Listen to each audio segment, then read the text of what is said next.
23वां अध्याय समाप्त सर।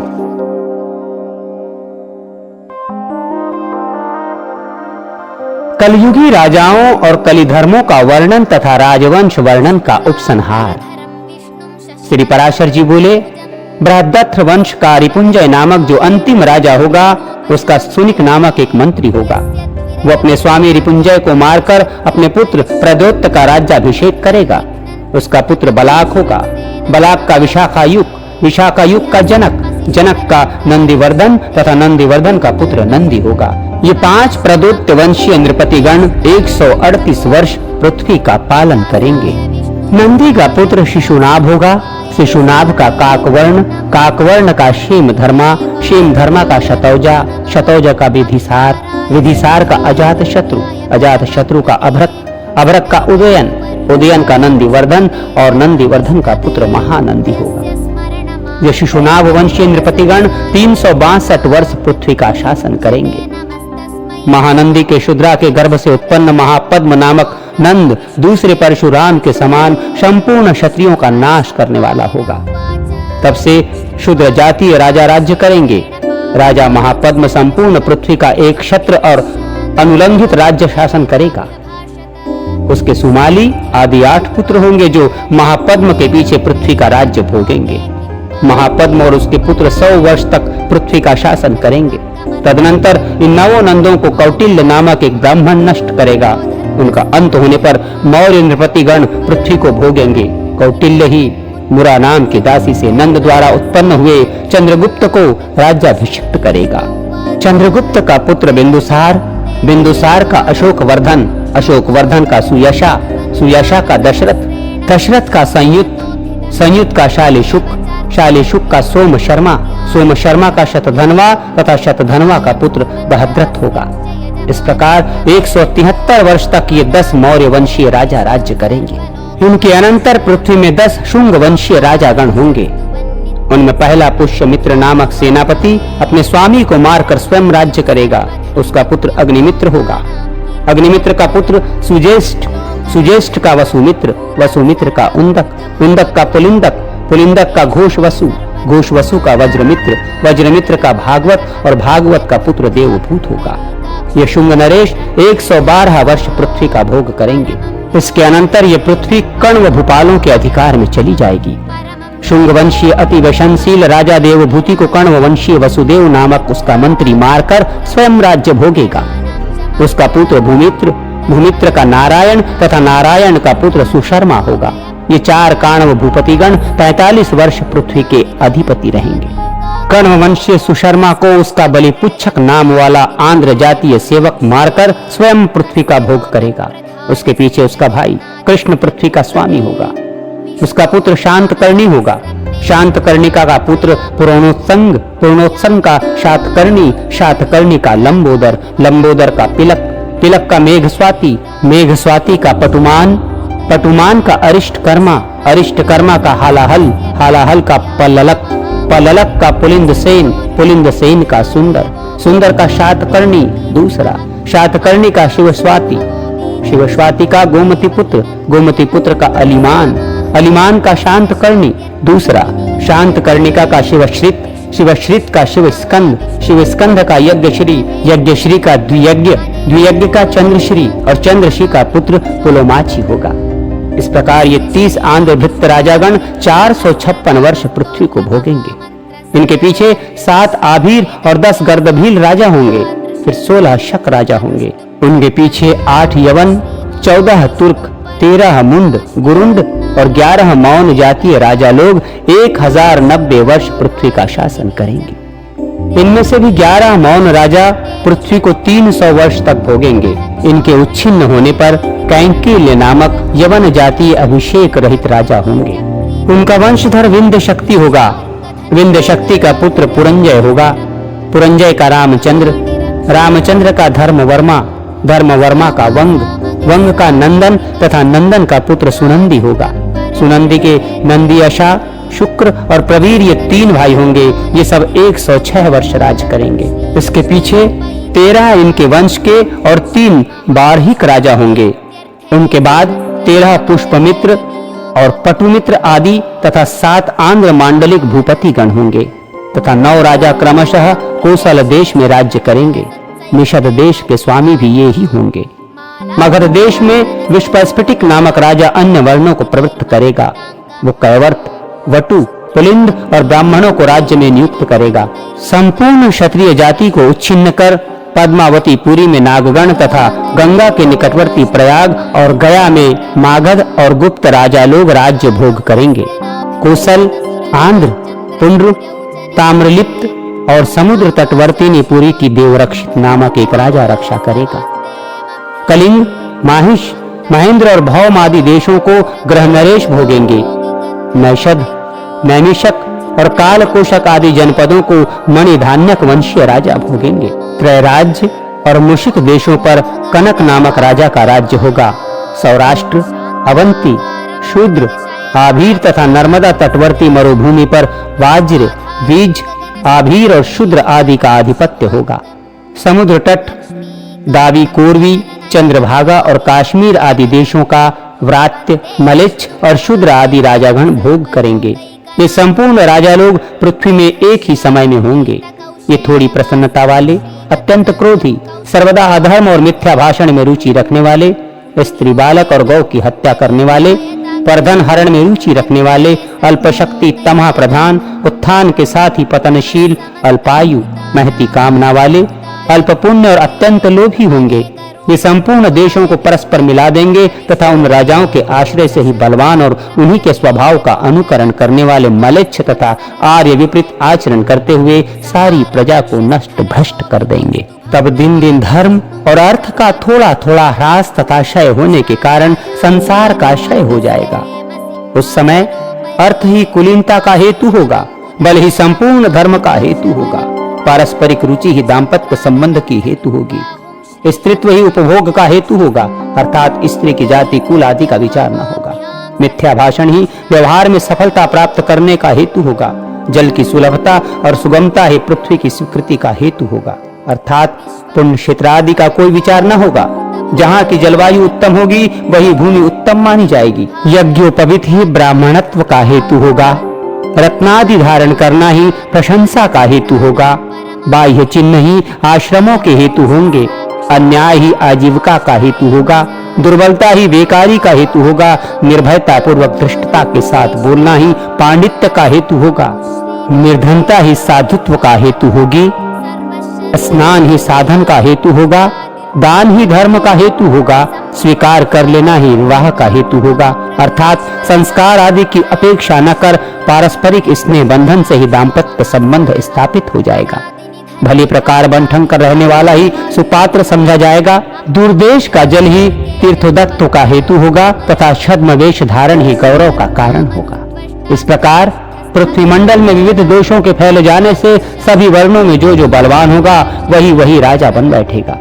इस प्रकार अति लोलुप राजाओं के करभार को सहन न कर सकने के कारण प्रजा पर्वत कंदराओं का आश्रय लेगी तथा मधु, शाक, मूल, फल, पत्र और पुष्प आदि खाकर दिन काटेगी।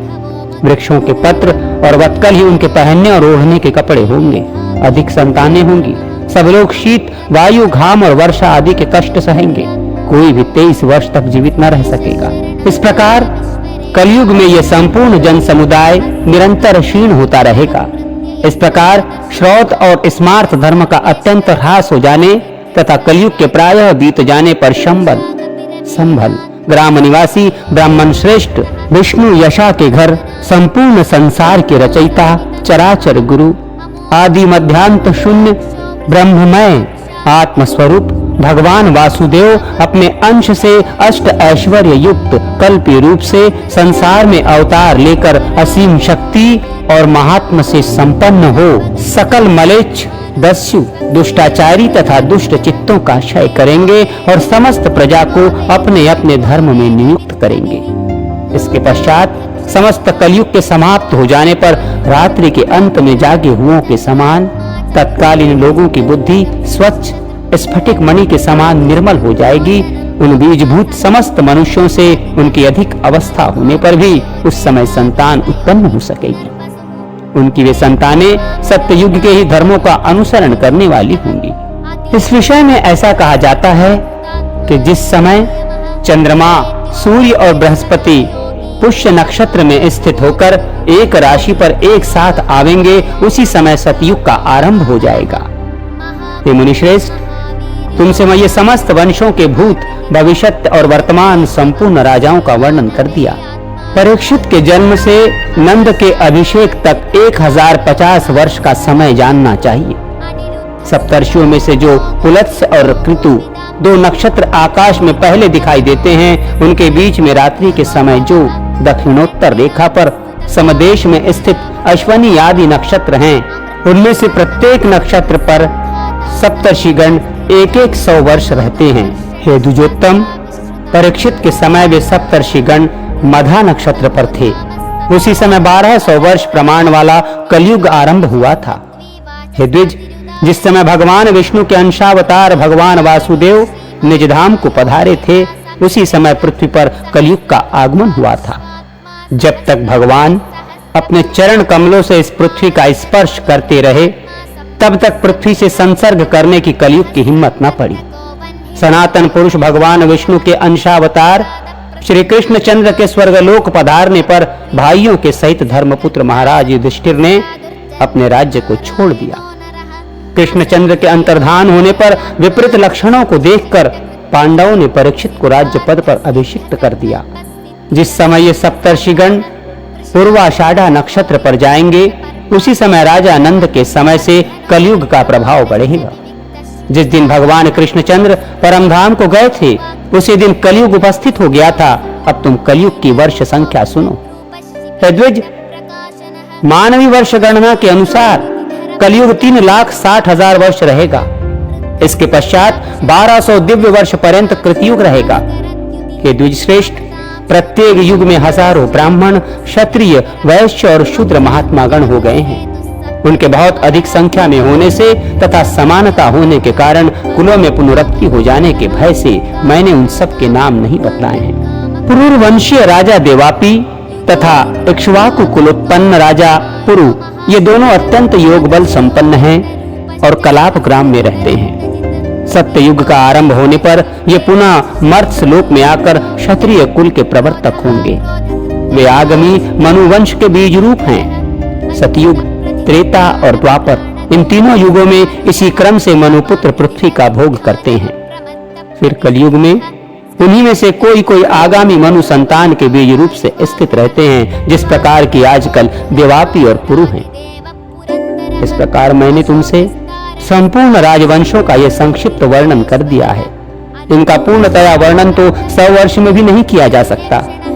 इस हेय शरीर के मोह से अंधे हुए ये तथा और भी ऐसे अनेक भूपतिगण हो गए हैं, जिन्होंने इस पृथ्वी मंडल को अपना अपना माना है। ये पृथ्वी किस प्रकार अचल भाव से मेरी, मेरे पुत्र की अथवा मेरे वंश की होगी, इसी चिंता में व्याकुल हुए इन सभी राजाओं का अंत हो गया। इसी चिंता में डूबे रहकर इन संपूर्ण राजाओं के पूर्वोत्तरवर्ती राजा लोग चले गए और इसी में मग्न रहकर आगामी भूपति गण भी मृत्यु मुख में चले जाएंगे। इस प्रकार अपने को जीतने के लिए राजाओं को अथक उद्योग करते देखकर वसुंधरा शरतकालीन पुष्पों के रूप में मानो हंस रही है। हे मैत्रेय, अब तुम पृथ्वी के कहे हुए कुछ श्लोकों को सुनो। पूर्व काल में इन्हें असित मुनि ने धर्मध्वजी राजा जनक को सुनाया था। पृथ्वी कहती है, अहो, बुद्धिमान होते हुए भी इन राजाओं को यह कैसा मोह हो रहा है, जिसके कारण ये बुलबुले के समान क्षण स्थायी होते हुए भी अपने स्थिरता में इतना विश्वास रखते हैं। ये लोग प्रथम अपने को जीतते हैं और फिर अपने मंत्रियों को तथा इसके अनंतर ये क्रमशः अपने भृत्य, पूर्ववासी और शत्रुओं को जीतना चाहते हैं। इसी क्रम से हम समुद्र पर्यंत इस संपूर्ण पृथ्वी को जीत लेंगे।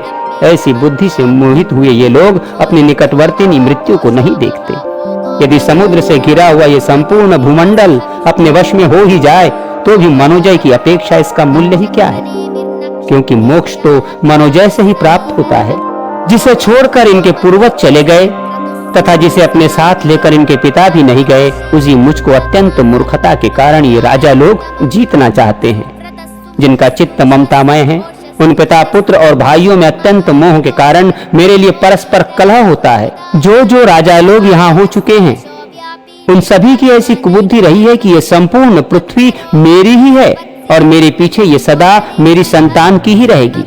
इस प्रकार मेरे में ममता करने वाले एक राजा को मुझे छोड़कर मृत्यु के मुख में जाते हुए देखकर भी न जाने कैसे उसका उत्तराधिकारी अपने हृदय में मेरे लिए ममता को स्थान देता है।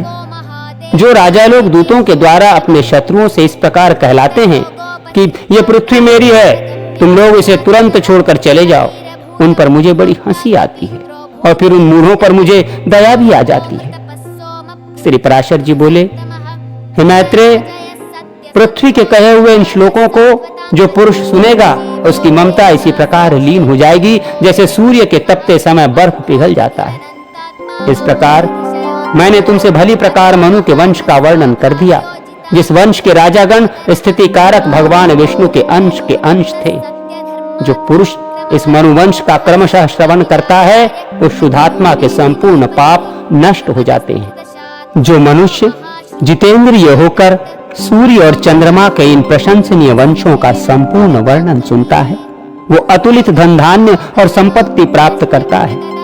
महाबलवान, महावीरशाली, अनंत धन संचय करने वाले तथा परम निष्ठावान इक्ष्वाकु, जरहु, मानधाता, सगर, अवेक्षित, रघुवंशीय राजागण तथा नहुष और ययाति आदि के चरित्रों को सुनकर, जिन्हें कि काल ने आज कथा मात्र ही शेष रखा है, प्रज्ञावान मनुष्य पुत्र, स्त्री, ग्रह, क्षेत्र और धन आदि में ममता न करेगा। जिन पुरुष श्रेष्ठों ने ऊर्ध्वबाहु होकर अनेक वर्ष पर्यंत कठिन तपस्या की थी तथा विविध प्रकार के यज्ञों का अनुष्ठान किया था, आज उन अति बलवान और वीरशाली राजाओं की काल ने केवल कथा मात्र ही छोड़ दी है। जो पृथु अपने शत्रु समूह को जीतकर स्वच्छंद गति से समस्त लोकों में विचरता था, आज वही काल वायु की प्रेरणा से अग्नि में फेंके हुए सेमर की रुई के ढेर के समान नष्ट भ्रष्ट हो गया है। जो कार्तवीर अपने शत्रु मंडल का संहार कर समस्त द्वीपों को वशीभूत कर उन्हें भोगता था, वही आज कथा प्रसंग से वर्णन करते समय उल्टा संकल्प विकल्प का हेतु होता है।